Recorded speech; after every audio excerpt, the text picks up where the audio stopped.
अस्सलाम वालेकुम नाज़रीन, आप देख रहे हैं क्राइम फाइल। मेरा नाम यासर शमून खान है। एक लाइट से अंदाज में बगैर किसी अदाद शुमार के अंदाज़ों से और एस्टिमेटली अगर बात की जाए तो एक ऐसा इदारा सामने नज़र आता है जिसने शायद जब से पाकिस्तान बना है काम ही नहीं किया। उसका सबूत भी मैं दूंगा। उस इदारे का नाम है पॉपुलेशन प्लानिंग, यानी कि इसको अगर उर्दू में कहा जाए तो महकमा बहबूद आबादी है। ये पहले वफाक के अंडर हुआ करता था, फिर इसकी कारकर्दगी की नाकस होने की वजह से, बल्कि नाकस होने की इंतहा ये थी कि इसे पंजाब की हद तक समेट के रख दिया, यानी कि इसे प्रोविंस की हर प्रोविंस को सौंप दिया गया कि आपने ही अपनी पॉपुलेशन को कंट्रोल करना है। सूरत हाल ये है कि ना पॉपुलेशन प्लानिंग ने पाकिस्तान की आबादी को कंट्रोल किया, यानी कि महकमा बहबूद आबादी भी इसमें बुरे तरीके से नाकाम क्या रही, उन्होंने काम ही कोई नहीं किया। ये एजाजी नवाजी जाने वाली डीजी और सेक्रेटरियों की सीटें हैं जो बांट दी जाती हैं, और जो बाहर से फंडिंग आती है या जो हुकूमत पाकिस्तान या रियासत पाकिस्तान इनको देती है आबादी को कंट्रोल करने के लिए, वो सारी की सारी हड़प कर ली जाती है।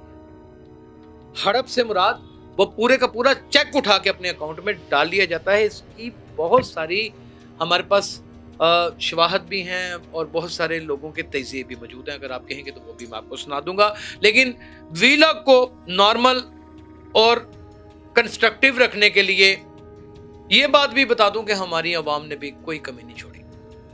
और दूसरा, एक लंबी चौड़ी लोड शेडिंग का सिलसिला अब तो नहीं हो रही, लेकिन एक मुद्दत जारी रहा। इतनी लोड शेडिंग जो रही सही कसर थी, आवाम के जंक फूड, आवाम की अंदर की गर्मी, आवाम का उभार शायद निकालने का एक वाहिद यही रास्ता था कि वो बच्चे पैदा करते जाते। मुझे अच्छी तरह याद है कि मैंने 2005 में पाकिस्तान टेलीविजन में पॉपुलेशन प्लानिंग के ऊपर एक पैकेज तैयार किया था जो चला भी और उसे सराहा भी बहुत गया। तब 17 करोड़ थी मेरे ख्याल में आबादी पाकिस्तान की, नहीं तब 22 करोड़ के करीब थी। अब सही एग्जैक्ट अदादो शुमार मैं नहीं बता सकता क्योंकि जाहिर है कि मुझे भी नहीं याद, लेकिन अच्छी खासी आबादी थी। आज पाकिस्तान की आबादी अगर सही मर्दमशुमारी के मुताबिक काउंट की जाए और रफली एस्टिमेट करके बताया जाए तो तमाम तर शोरा अफाक सहाफ़ी भी और अहले दानिश भी मेरी बात को सेकंड करेंगे कि 27 करोड़ से तजावज कर चुकी है। और उसमें सबसे ज्यादा कसूरवार ये अवाम है, और उससे बड़ा कसूर उन हुकूमतों का है जो इन अदवार में अपने माल मलबे इकट्ठे करती रहीं, लेकिन पॉपुलेशन प्लानिंग इदारे को मजबूत नहीं किया और ना ही उसको फाल किया और ना ही उससे काम की डिटेल मांगी गई। ऑडिट के सेक्रेटरी हमारे मुल्क में मरूफ हैं, वो आते ही ऑडिट करने के लिए हैं और ऑडिट कागजों में हो जाता है, पर्चियां बना के दी जाती हैं, बिल बन जाते हैं, साल के आखिर में पेमेंटें पहुंच जाती हैं, हिस्सों की बंदर बांट हो जाती है और औलाद पैदा होनी शुरू हो जाती है। हर बंदे ने इंतहा कर दी। किसी ने 3 बेटियां पैदा की तो उसने कहा मैंने बेटा पैदा करके रहना। किसी ने 5 बेटियां पैदा की तो उसने कहा मैंने बेटा पैदा करके रहना। हद तो यह है कि उसने यहां तक भी किया कि अगर उसकी एक बीवी से बेटा पैदा नहीं हुआ तो उसने दूसरी बीवी कर ली, उसकी दूसरी बीवी से नहीं हुआ तो उसने तीसरी बीवी कर ली, उसने तीसरी से नहीं किया तो उसने मजहब इस्लाम का सहारा लेते हुए कि 4 शादियां कर सकते हैं। भाई रसूल खुदा ने शादियों का 4 का ये कहा था कि आप जस्टिस भी कर सकें। ये बात भूलकर बेटे की ख्वाहिश में उसने 4थी शादी भी कर ली। और इसमें बहुत बड़ा किरदार लोड शेडिंग का है। जाहिर है जब बच्चे सो जाते हैं, मियाँ बीवी को वक्त मिलता है, डेली की फ्रस्ट्रेशन है, डेली की इंसान के अंदर अजियतें हैं। कोई मर्द जब दफ्तर काम करने के लिए जाता है तो लगता तो ऐसे है कि बड़े आराम से काम करके आ गया है, वो फील्ड वर्क करता है या दफ्तर में बैठ के करता है। जिन हसास लम्हों से उसे गुजरना पड़ता है वो वही जानता है। और हर मर्द बाप जरूर होता है, वगरना भाई जरूर होता है। वो कभी घर आकर अपने गम की दास्तान बयान नहीं करता। इसीलिए तो वालिद मोहतरम का इतना बड़ा मुकाम अल्लाह ताला ने कर दिया कि उनके बारे में कह दिया गया कि ये जन्नत का दरवाजा है। لیکن ہمارے جنت کے دروازوں نے انتہا کر دی بچے پیدا کر کے، اور لوڈ شیڈنگ نے وہ موقع مزید فراہم کیا۔ ناظرین، پاپولیشن پلاننگ نے 1976 میں بھی، 1981 میں بھی، اور پاپولیشن پلاننگ میں 1983 میں بھی اور 1987 میں بھی ایک چیز انٹروڈیوس کروائی بچوں کو روکنے کے لیے، اس کا نام تھا ساتھی۔ اب بات شروع کرتے ہیں، یہ کون سا ساتھی تھا؟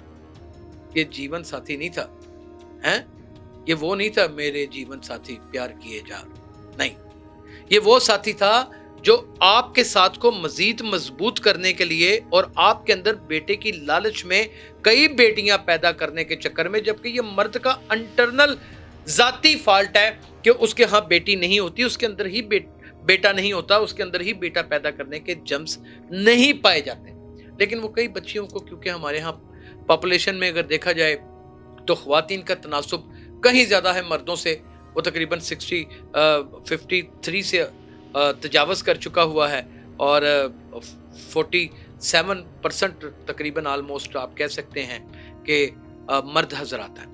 تو بچیوں کی شادیاں نہیں ہوتی، اس کے لیے ساتھی انٹروڈیوس کروایا گیا۔ ساتھی وہ، اب ساتھی کی میں تعریف کرتا چلا جاؤں، یہ وہ ساتھی ہے جو ساتھ کو دیر پا رکھنے کے لیے تھا، یہ وہ ساتھی ہے جو دو ساتھی مل کے اسے ساتھی کو استعمال کرتے تھے اور پھر اس کے بعد صدا کا بندھن قائم رکھتے تھے، کیونکہ جو ساتھی کو استعمال کرنے سے پہلے اولاد جنم لے چکی ہوتی تھی، اس کے حقوق غصب نہیں تھے ہوتے۔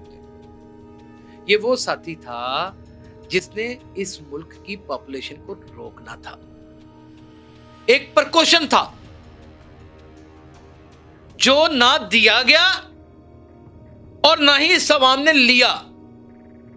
ہزاروں، لاکھوں، کروڑوں روپے کے چھوٹی نام نہاد ایسی اخباریں جن کا ہم نے کبھی تذکرہ نہیں سنا، اسے ڈی جی پی آر نے باقاعدہ طور کے اوپر ایڈ بھی دیے پاپولیشن پلاننگ کے، اور وہ ڈمی اخباروں میں لگ گئے۔ نہ کسی نے دیکھا، 200 اخباریں چھپتی تھی، 50 چھپتی تھی، 30 چھپتی تھی، اشتہار کے ایس پی ایل کے پیسے لے لیے جاتے تھے اور بس قصہ ختم ہو جاتا تھا۔ نہ کسی نے اشتہار دیکھا، نہ ٹی وی کے اوپر اشتہار چلائے گئے، اور نہ ہی ریڈیو کے اوپر اس کے اوپر کوئی کمپین کی گئی تاکہ لوگ اس ساتھی کی افادیت کو سمجھا جائے۔ اب میں کھلے لفظوں میں آپ کو یہ بتا دوں کہ گاؤں دیہات میں اسے اگر لوگ جانتے ہیں تو اسے غبارہ کہتے ہیں، اور جاہل لوگ اسے پکانا کہتے ہیں، اور پڑھی لکھی لینگویج میں اسے کونڈوم کہا جاتا ہے۔ اس کا استعمال بالکل انسان یعنی کہ مرد کو اپنے نفس کے اوپر زیب تن کر کے کرنا ہوتا ہے۔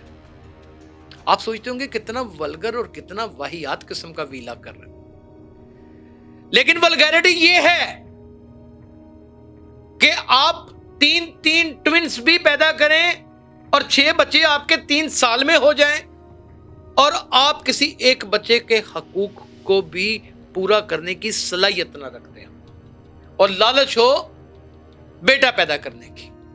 یہ وہ ساتھی تھا جس نے آپ کا ساتھ نبھانا تھا،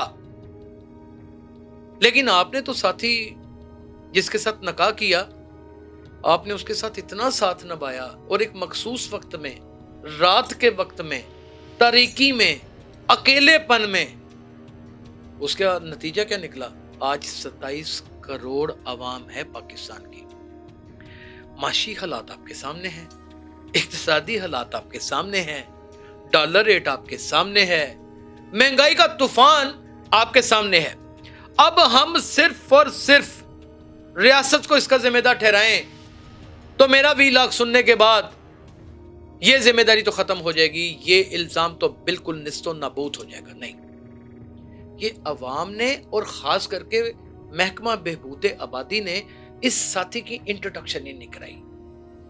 آج میں دوستوں کو اس ساتھی کی انٹروڈکشن کروانا چاہتا ہوں اور اپنی آئینی اور شہری اور صحافتی ذمہ داری پوری کرنا چاہتا ہوں۔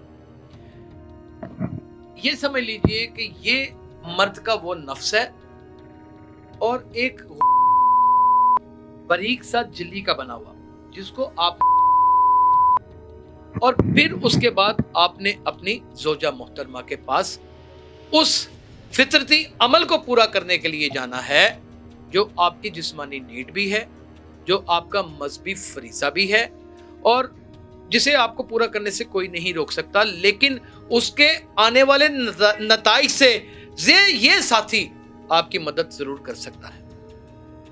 خدا کا واسطہ ہے، اس سے پہلے کہ یہاں پر زمین لوگوں کے لیے تنگ ہو جائے، پانی یہاں کا ختم ہو جائے اور پاپولیشن کو پلانے کے لیے پانی تک نہ رہے، واسطہ ہے اللہ تعالیٰ کی ذات کا، آپ اپنے نفس کے اوپر کنٹرول کریں اور ساتھی کا استعمال کریں، پرکوشن لیں، کونڈم کا استعمال کریں۔ اگر آپ نے یہ نہ کیا تو آپ پوری دنیا میں، گلوبل ولیج میں